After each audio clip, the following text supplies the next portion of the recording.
Amigos, muy buenas noches, bienvenidos al vuelo de la abeja.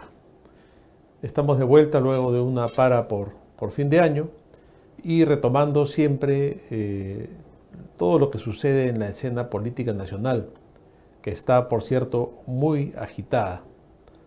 Las situaciones que se han producido a fines del año pasado en temas de corrupción y en temas muy graves de denuncias que han habido sobre el accionar del gobierno siguen vigentes, pero también hay temas muy importantes que tienen que ver con asuntos geopolíticos, con asuntos que van más allá del mismo escenario nacional, porque el Perú es parte de un tema de interés para grupos transnacionales de la izquierda como el Foro de Sao Paulo o como el Grupo de Puebla. Está claro que Cuba, Nicaragua, Venezuela, el gobierno títere de Bolivia conforman un eje en el cual se está incluyendo y está avanzando ya el Perú para incorporarse de una manera muy rápida y sin ninguna reacción contundente por nuestra parte, que debería salir en defensa de la soberanía nacional, de una soberanía no solamente territorial entendida en el sentido tradicional, sino una soberanía política y sobre todo una soberanía ideológica, ¿no? El avance de las izquierdas en Chile, probablemente en Colombia, nos pone en una situación muy complicada. Pero en medio de todo esto sucede algo que también es muy preocupante, el tema del Internet. Hay un informe que ha preparado y que hemos publicado en laveja.p, Fernando Felan de ProJusticia, sobre el tema del manejo del Internet en el Perú por parte de Entel, la empresa estatal boliviana. Vamos a ver un video sobre este tema también preparado por ProJusticia y que ha sido cedido para nuestro programa gentilmente.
Es la primera vez en la historia de mi pueblo peruano que un maestro de escuela del mundo rural asume la conducción de los destinos de este país. Y esa responsabilidad me obliga con los pobres, con los marginados, con las poblaciones vulnerables, los emprendedores, las clases medias que tanto han sufrido la pandemia y, por supuesto, con todos los peruanos sin exclusiones. Bueno, ahí lo han visto. ¿De qué se trata esto? Ya sabemos que el Perú pues no es una isla y que el Perú está en el contexto de las relaciones políticas y los avances ideológicos en el continente.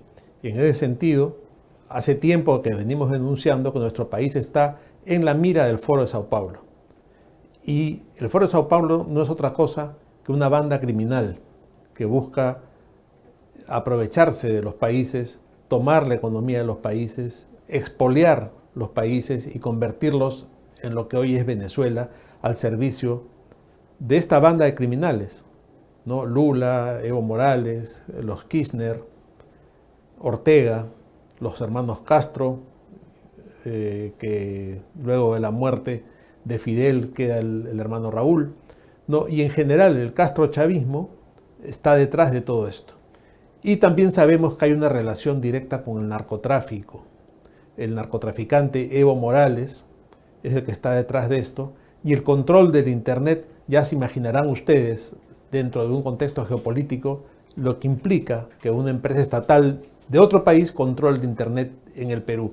Más aún una empresa estatal corrupta, que ha tenido pérdidas millonarias, como se ha visto en el informe que acabamos de presentar, y que estas pérdidas millonarias sirvieron para alimentar el partido político de Evo Morales. Ese mismo partido político que Evo Morales está formando en el Perú. Ya sabemos que tiene movimientos en todo el sur del Perú para formar el MAS, el Movimiento al Socialismo, que se financiaba con el dinero que robaban de Entel Bolivia. Todo eso está clarísimo. Ahora resulta que Entel Bolivia va a manejar la red rural de Internet en el Perú en complicidad con este señor que estamos viendo en la pantalla. Entonces, esto es gravísimo, es una de las denuncias más graves que ha habido en los últimos tiempos. Sigue avanzando la injerencia boliviana, la injerencia cubana en el Perú. Y todo esto coincide con que tenemos en la Embajada de Cuba un agente de inteligencia de Cuba, que su esposa es otra agente de inteligencia de Cuba, y que se está trazando toda una estrategia para capturar el Perú, que ya lo tienen capturado, pero para capturarlo y no soltarlo, para capturarlo y tomar el control no solamente político, sino también de la economía y destruir nuestro país como han hecho con Venezuela. Y ahí donde llega el socialismo, ya sabemos que siempre se va a la miseria. Quiero, cerrando este tema, quiero pasar a otro tema que me atañe de manera personal, y me van a perdonar ustedes que toque un tema personal en el programa. Pero ¿qué es lo que ha sucedido? Que también llama mucho la atención porque tiene cierto tufo de persecución, ¿no? Cuando Vizcarra cerró el Congreso, cuando Vizcarra dio el golpe de Estado y cerró el Congreso, hubo elecciones para un nuevo Congreso, el año 2020.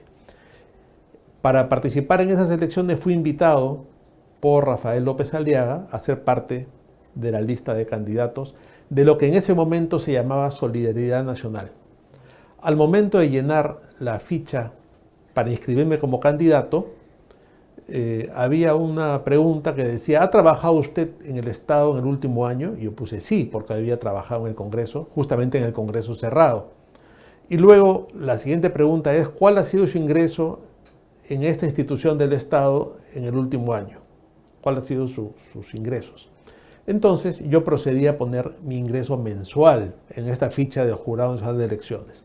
Mi ingreso mensual exacto, de acuerdo a las boletas de pago del Congreso, que son públicas, ¿no? Entonces, ¿qué sucedió? El Jurado Electoral Especial de Lima me excluyó de la candidatura, y esto fue ratificado por el Jurado Nacional de Elecciones, donde el señor Salas, ya sabemos cómo actuó en esas elecciones. Lo que hizo fue quitarle 12 candidatos de 36 al partido que encabezaba López Aliaga. De 36 candidatos en Lima, excluyeron a 12. Yo fui uno de los 12. ¿Y por qué? Porque puse mi sueldo mensual y ellos argumentaban que tenía que haber puesto el ingreso anual.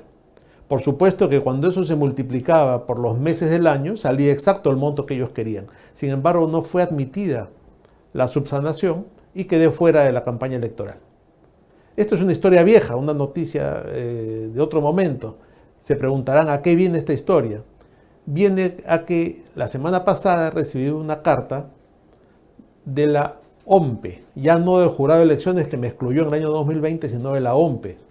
La OMPE que también tuvo un papel triste en las últimas elecciones, presidida por el señor Corbeto. ¿Y qué dice ese papel, esa carta que he recibido? Que se me inicia un proceso administrativo por no haber hecho una declaración de mi gasto de campaña. Entonces yo me pregunto, ¿qué es lo que está detrás de todo esto? Si yo no fui candidato porque el Jurado de Elecciones me excluyó arbitrariamente. Entonces primero en el 2020 me excluyen arbitrariamente de las elecciones, no postulo a ningún cargo, junto con otros 12 que sufren la misma sanción, en todos los casos de forma arbitraria y de forma fuera de todo concepto democrático, porque de lo que se trata es de la participación. Y si hubiera habido un error, cosa que tampoco admito que haya sido un error, porque lo que yo publiqué era exacto al documento del Congreso. Sin embargo, fui excluido. Ahora la OMPE me envía un documento en el que dice que se me inicia un proceso por no haber hecho mi declaración de gastos de campaña. ¿Cómo puedo tomar esto? Solamente como una persecución política, puesto que era imposible que yo haga una declaración de gastos de campaña de una campaña en la que no participé.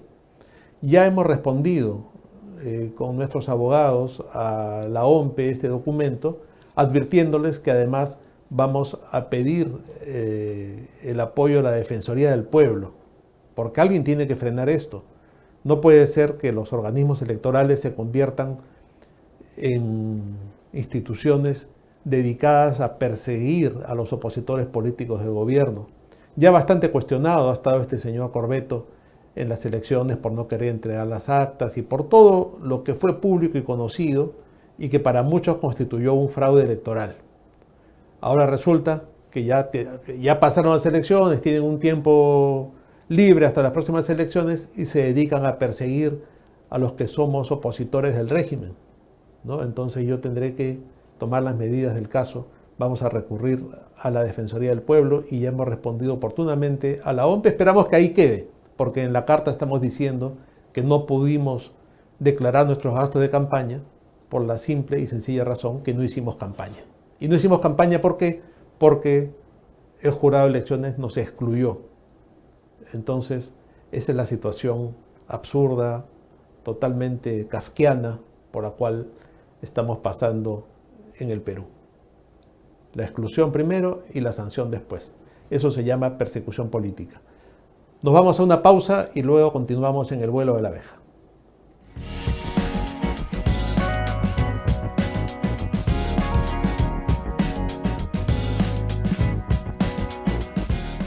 Estamos de vuelta en el vuelo de la abeja para comentar otro tema que ha sido noticia en la semana. El allanamiento por parte de la Fiscalía de la casa en Mala de Pedro Salinas Chacaltana. Ese es un tema interesante e importante de tocar. Y vamos a ir por partes para tratar de entender qué es lo que está pasando acá. Pedro Salinas es parte de un problema mucho más grande. Vamos a referirnos al caso de la señora Susana Villarán. Susana Villarán recibió sobornos, recibió dinero sucio por varios millones por parte de Odebrecht, de OAS y de Graña y Montero. Cuando Susana Villarán es descubierta en esta situación y este tráfico de millones, aparece un colaborador eficaz, que es el señor José Miguel Castro, que tenía el codinome de Budián por parte de los delincuentes de Odebrecht, ¿no? Entonces, Budián, como colaborador eficaz, dice algo que es muy trascendente en este momento. Dice que ellos han recibido 7 millones de un lado, 3 del otro, y en un momento hubo un complemento de $200.000 que les entregó Graña y Montero. Y dice Budián en su declaración, que es una declaración real de colaborador eficaz, dice que estos miles de dólares ingresaron a la corrupción de la Municipalidad de Lima a través de Graña, que le entrega este dinero a la empresa Chisac, y la empresa Chisac hace una facturación falsa para justificar este ingreso y le pagan a una compañía de publicidad, Ogilvy, a pedido de la jefa de medios de la Municipalidad de Lima. Esa es la situación. ¿Y a qué viene esto? Porque Chisac era en ese momento una empresa de Pedro Salinas Chacaltana.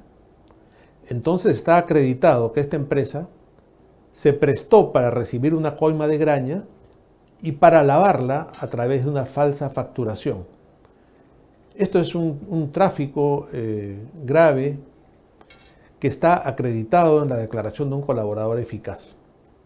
Aparte de eso, el señor Pedro Salinas venía desde antes teniendo un comportamiento sospechoso, digamos, ¿no? de colaborador de ciertas causas dudosas, ¿no? En su momento se dedicó a limpiarle la cara al señor Alan Asisolajov, el dueño de la discoteca Utopía, ¿no? Que contrató al señor Salinas para que le mueva los medios y un poco limpien su imagen. Entonces, como sabemos, todos han acabado presos, menos Alan Asisolajov, que causó la muerte y la desgracia de tantas familias, ¿no? Entonces, esa fue la labor de Pedro Salinas. Y otro tema de Pedro Salinas es su consultoría con el entonces fiscal de la Nación, Pablo Sánchez.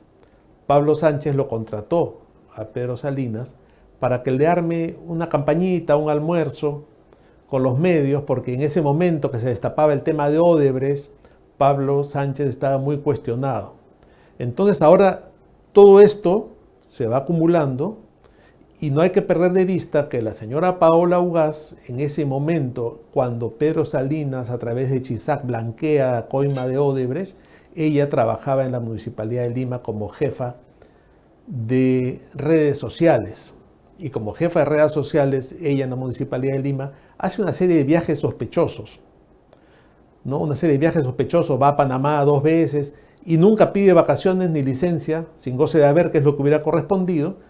Y posteriormente su legajo en la Municipalidad de Lima, sospechosa y milagrosamente, se pierde. Esa es la realidad. Ellos dos vienen trabajando juntos hace tiempo.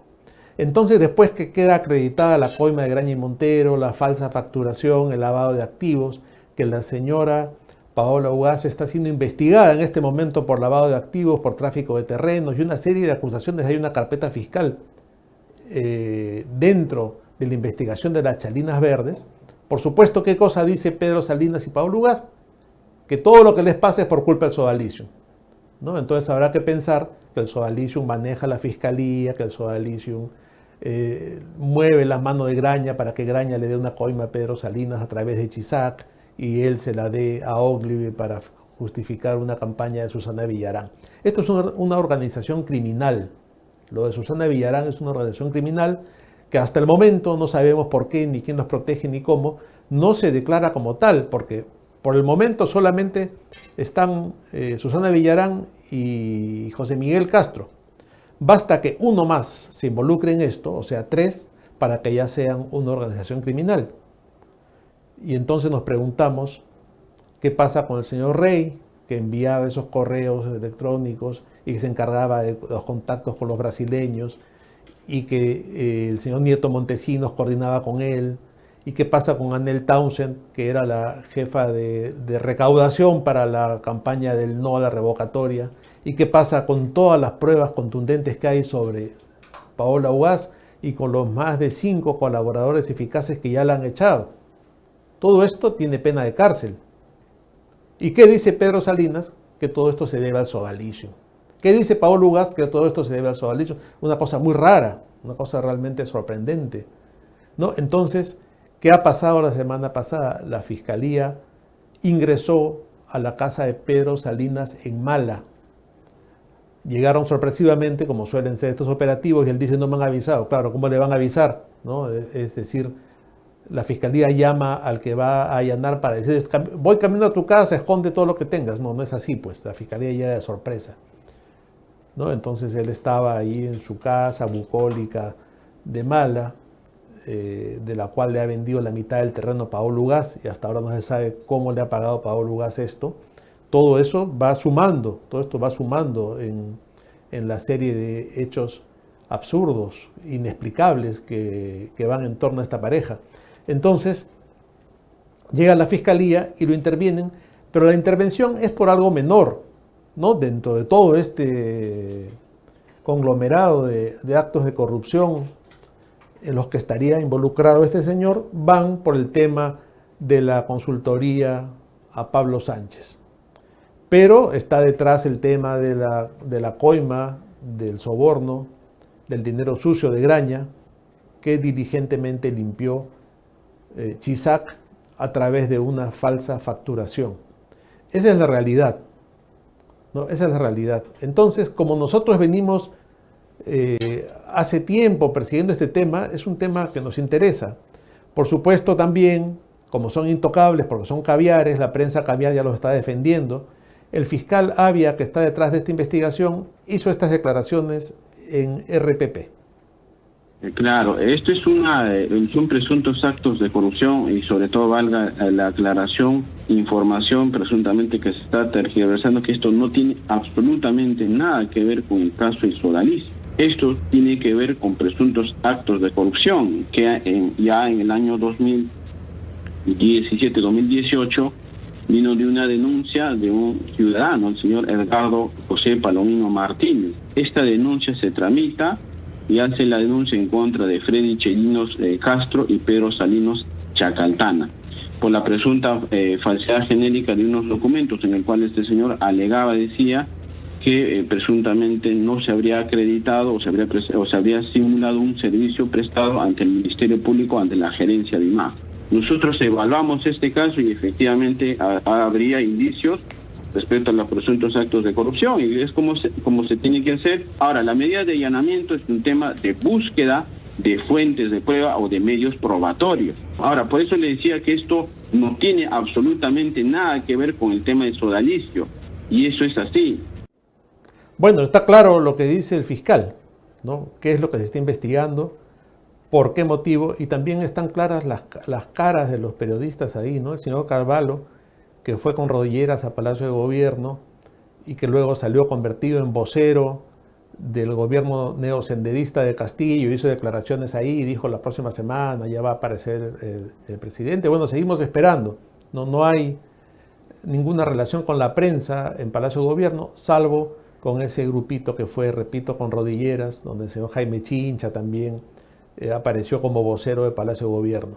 Entonces está claro, esa es la realidad. Hay un caso acá presunto de corrupción que está bastante claro y la Fiscalía, bueno, tarde, pero está actuando, ¿no? Entonces, como hace tiempo venimos ocupándonos de esto y hemos sido los que hemos denunciado estos temas y hemos publicado varios artículos sobre el tema, el señor Pedro Salinas ha hecho un berrinche, le ha dado un ataque de furia y ha decidido querellarnos. Lo anunció en su programa que tiene en La Mula, en su programa Apocalipsis Now. Vamos a ver qué dice Pedro Salinas.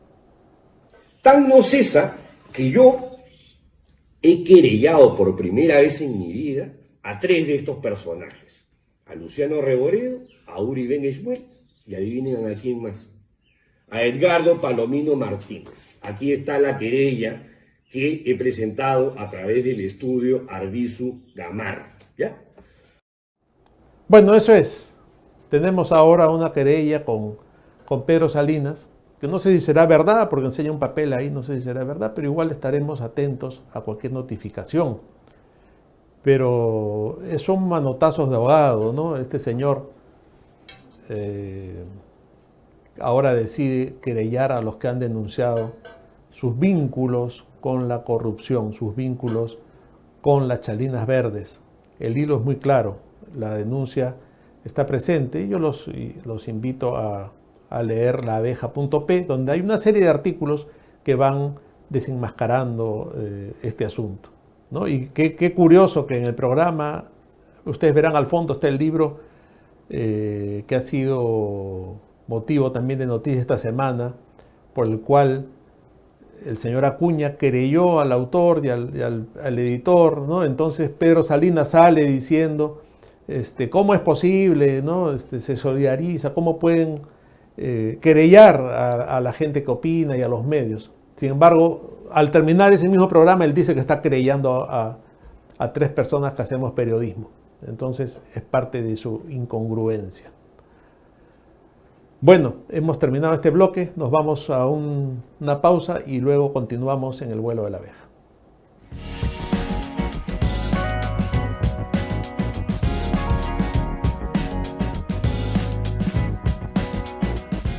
Estamos de vuelta en el vuelo de la abeja para pasar a la entrevista del día. Nuestro invitado es un analista político destacado, un hombre agudo y que siempre está con una visión interesante de la realidad. Me refiero a Ricardo Escudero, quien además dirige el portal minuto digital en que se analiza permanentemente nuestra realidad política, social, económica, y lo recomiendo mucho para su lectura. Ricardo, muy buenas noches, bienvenido al Vuelo de la Abeja.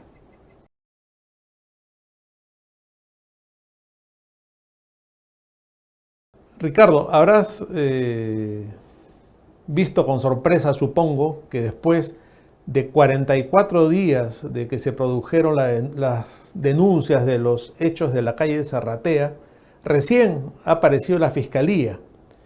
¿Qué opinión te merece esta falta de oportunidad, digamos, en los movimientos de la Fiscalía?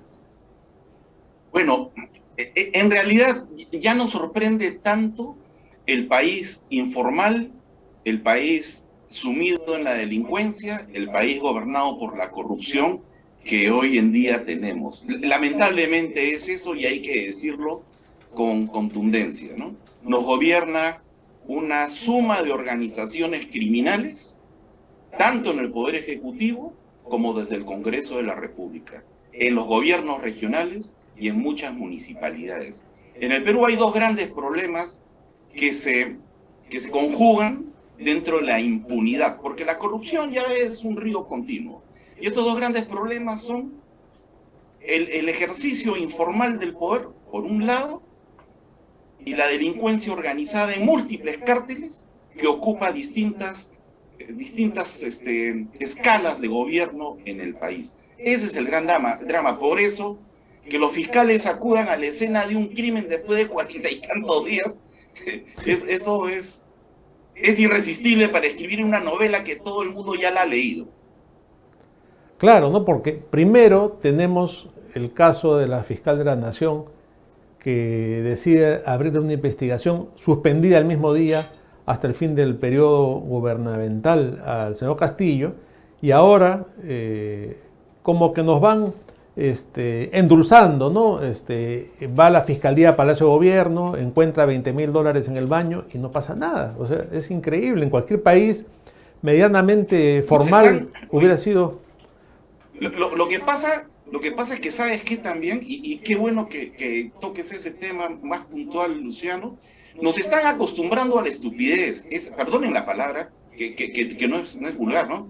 Nos acostumbran a que la estupidez sea algo común.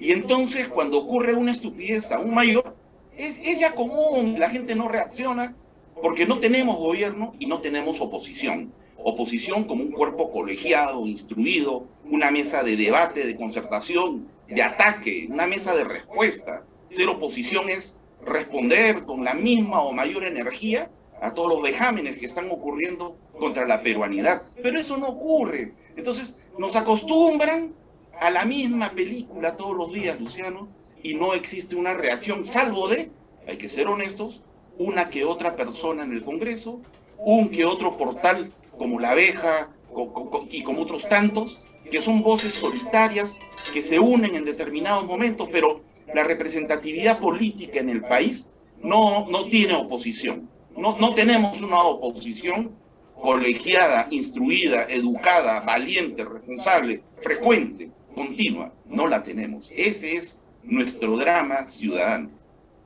Y pareciera que esa oposición no se va a consolidar ni va a surgir en los próximos meses, ¿no? Ya vemos cómo vamos a las elecciones municipales y regionales divididos y cómo no se ha podido consolidar un liderazgo serio dentro de los sectores democráticos, digamos, del centro hacia la derecha, ¿no?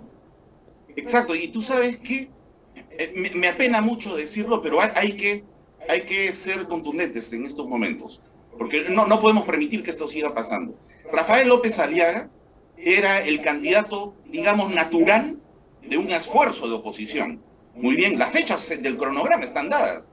Entonces, en todo este tiempo, los demás partidos, los demás movimientos, los demás aspirantes, todos los ambiciosos o los egoístas que querían estar en la foto, han debido pues tocarle el timbre a Rafael y decirle, oye compadre, queremos estar contigo, yo quiero ser el candidato, tú más bien me pones una lista de técnicos, no sé, no negociar, unirse en un esfuerzo, en una voluntad popular para hacer la alternativa nacional de gobiernos locales y regionales a todo este zafarrancho comunista. Pero no lo han hecho, y faltando pocas horas se aparece por ahí alguien que ha transitado por distintas colectividades políticas como si fuese un llegado acá a Lima. Y lo peor de todo, concentran en Lima la oportunidad de la oposición. No, eso es un error garrafal. Tenemos que construir la oposición desde adentro del país. Y Lima es la última etapa, porque acá en Lima hay otro tipo de lenguaje, hay otro tipo de diálogo político.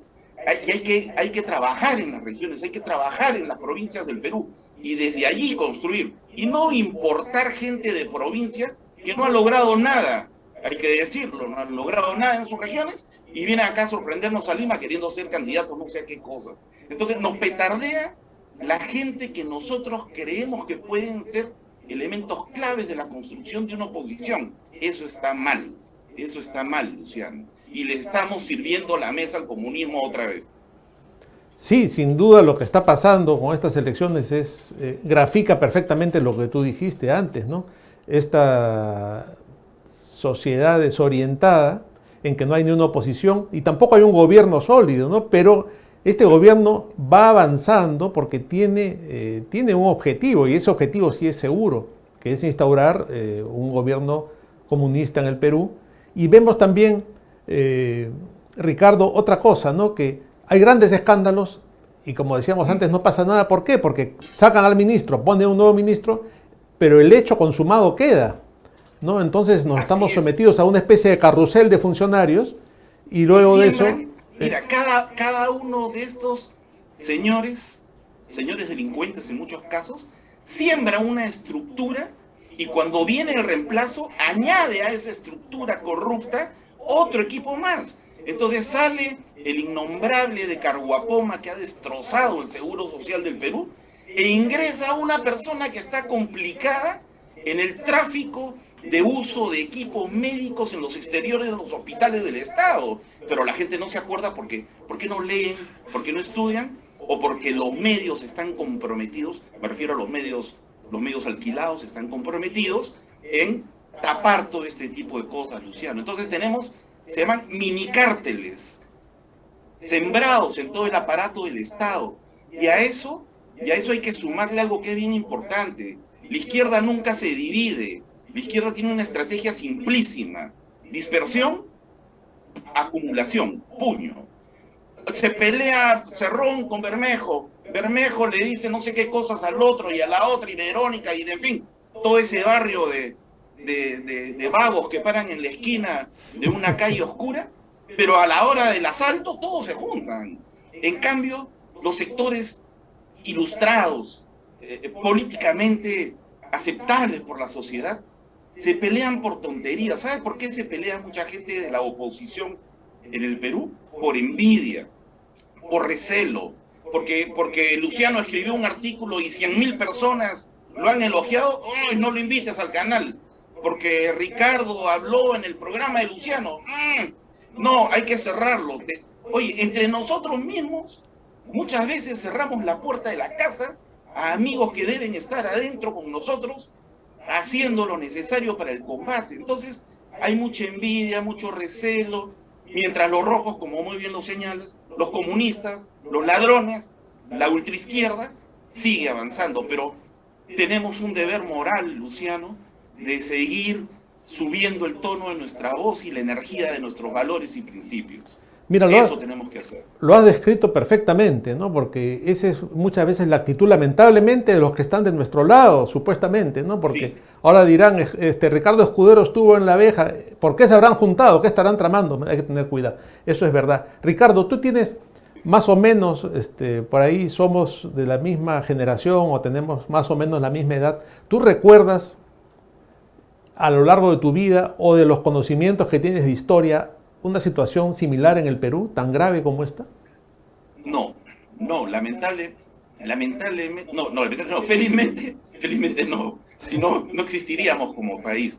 ¿Sabes qué es lo que pasa? Nosotros hemos venido desde la dictadura militar del general Velasco, que muchos no leen, que muchos no estudian, que muchos no preguntan, hemos venido en una constante degradación moral, económica, financiera, degradación cultural, educativa. Y hay pocos que han ido sobreviviendo, ¿no? Islas de libertad que han logrado sobrevivir. Empresa privada, educación privada, en fin, la iglesia católica verdadera, la valiente, la que no teme, la que usa la sotana y levanta la cruz. Entonces, pequeñas islas han sobrevivido. Y hemos llegado en un momento en el cual la política, como objetivo de ataque de las izquierdas, sufrió la máxima degradación y evidentemente pues muchos militantes de partidos contribuyeron a esa degradación, ¿no? Desde distintas formas y conductas. Hoy en día hablar de política es asqueroso, pues, repugnante. Hoy en día hablar de participación en la participación ciudadana en eventos políticos, en elecciones, es someterte a un probable acto delincuencial. Pero los de las izquierdas, la ultraizquierda sobre todo, han aprovechado eso y se han adueñado pues del escenario. Y hay que botarlos a patadas, Luciano. Hay que sacarlos. No hay que tener miedo de decir las cosas como son.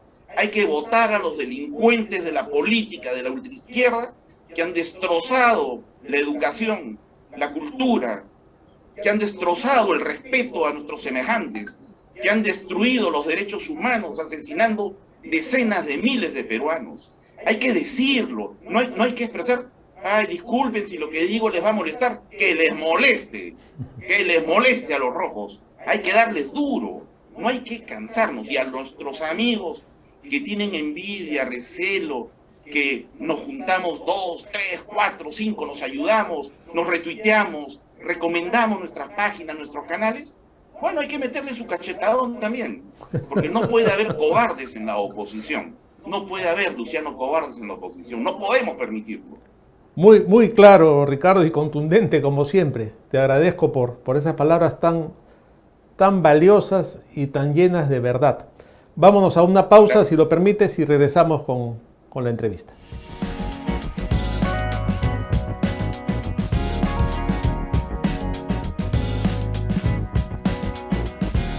Estamos de vuelta en el vuelo de la abeja y estamos conversando con Ricardo Escudero, director de Minuto Digital. Ricardo, estamos de vuelta. Te quería plantear otro tema que ha sucedido en las últimas semanas, pero como no hemos tenido programa por fin de año, creo que es oportuno todavía comentarlo. ¿Qué opinión te merece o qué juicio te merece el papel de la prensa en los últimos tiempos? Por ejemplo, esa visita de 5 periodistas a Palacio de Gobierno y su posterior aparición casi como voceros del gobierno, y la absoluta falta de transparencia en el gobierno y el desprecio que hay por los medios de comunicación. Mira, qué buena pregunta, Luciano, porque hasta el día de hoy no he escuchado ningún comentario como el que voy a sostener en este momento, corto y preciso. Las reuniones que se efectúan entre el Poder Ejecutivo y los medios de comunicación históricamente son entre el presidente de la República y los directores de los medios de comunicación. Todos. Siempre ha sido así y siempre se sostuvo así una prensa de calidad, de categoría en el Perú. Aún en medio de dictaduras, el respeto era siempre al director de un medio de comunicación. Pero hoy en día, hablamos de la prensa tradicional, ¿no? Hoy en día, si tú le preguntas a alguien en la calle, ¿quién es el director del diario El Comercio? O el director del diario, en fin, Perú 21, por citar dos ejemplos en este momento, o el director de la República, la gente no sabe quién es, Antes tú preguntabas y te decían, pues, Pedro Beltrán, el señor Miro Quesada, te decían Manuel Ulloa Elías en su momento, te decían quién era el director de un medio de comunicación, porque era el capitán de un barco, de una enseña, era un estandarte de la libertad, con su posición evidentemente liberal, conservador, de derecha, izquierda, lo que quieras, pero era gente profesional de primera. Hoy en día, los medios, los canales, una radio, han mandado a Palacio de Gobierno a sus segundones, a un narrador de noticias, a alguien que funge de periodista, tal vez entrevistando ocasionalmente algunas mañanas, y algún pobre diablo que por ahí anda metiéndose en problemas con todos, como si él fuera la luminaria de la moral y los principios en el Perú, y no son nadie. Han ido 5 don nadie para hablar con don nada. y han ido a desprestigiar el rol, la categoría de un verdadero periodismo en el Perú. Ha sido decepcionante, claudicante ha sido eso. Es una escena horrorosa que jamás debería volver a verse en la historia del periodismo y la política en el Perú, Luciano. Sí, me parece que ese día el periodismo nacional ya definitivamente tocó fondo, ¿no? Porque sí, hubo una claudicación total de los deberes y del papel de la prensa. Ahora, claro, tú mencionas los buenos tiempos del periodismo y mencionas a gente como Beltrán o como Ulloa o como fue Aurelio Miro Quesada, ¿no? Que era un lujo de periodismo en el Perú, cosa que evidentemente ya no existe. Pero hay otro aspecto de este tema de la prensa que también te quería comentar, ¿no? Es evidente que las leyes en el Perú y el Código Penal establecen el delito de la difamación. La difamación existe, es una figura legal que siempre ha existido y está en todas partes del mundo, pero de un tiempo a esta parte, independientemente, vamos a dejar de lado el caso del señor Acuña, que no es santo de mi devoción tampoco, pero de un tiempo a esta parte, cualquier denuncia por difamación automáticamente implica la formación de un cuerpo por parte de la prensa caviar y se descalifica al juez, al fiscal, al querellante y a todo el mundo porque estamos ante una prensa que por un lado va de rodillas a Palacio y por otro lado es intocable. Sí, sí, porque tú lo has señalado en forma muy interesante, ¿eh? Pocos dicen eso, es que no puede ser posible que en un país medianamente democrático y que aspira al desarrollo, no puede ser posible que cualquier imbécil vaya al Poder Judicial y presente una demanda por cualquier tontería y el juez acepte eso y se inicie un proceso judicial. Primer punto de partida. Y no porque uno sea periodista, tiene derecho a demandar por cualquier cosa a quien sea. No es así. Tampoco porque seas periodista, tienes derecho a insinuar con habría, cabría, podría, quizás, tal vez. No es así. El señor Acuña tiene derecho a demandar si se siente agraviado, tiene derecho. Pero en este caso en especial, yo sí quisiera mencionar algo. En este caso en especial, el señor Acuña está muy mal asesorado.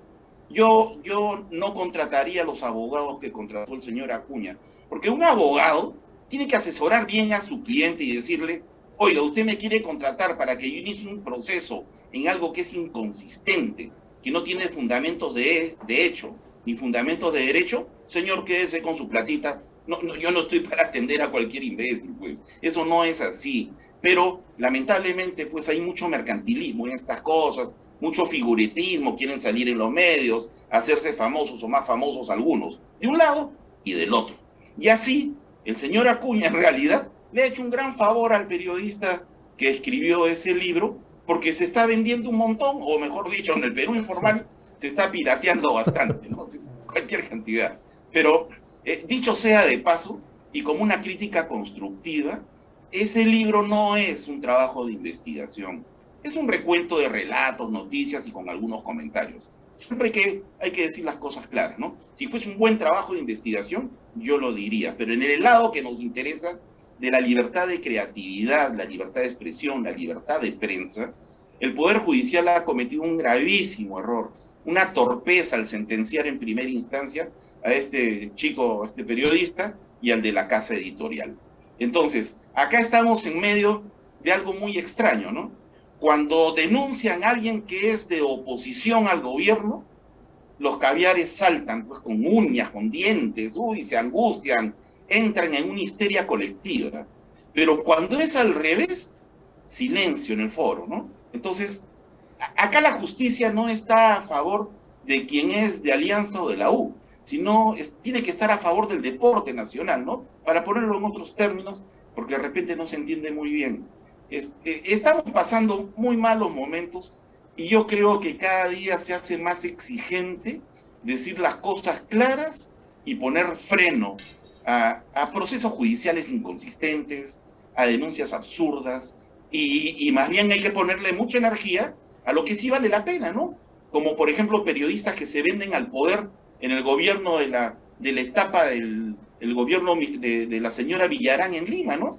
Que se vendieron al poder, que hasta fueron jefes de serenazgo, creo, de vigilancia, no sé qué cosa.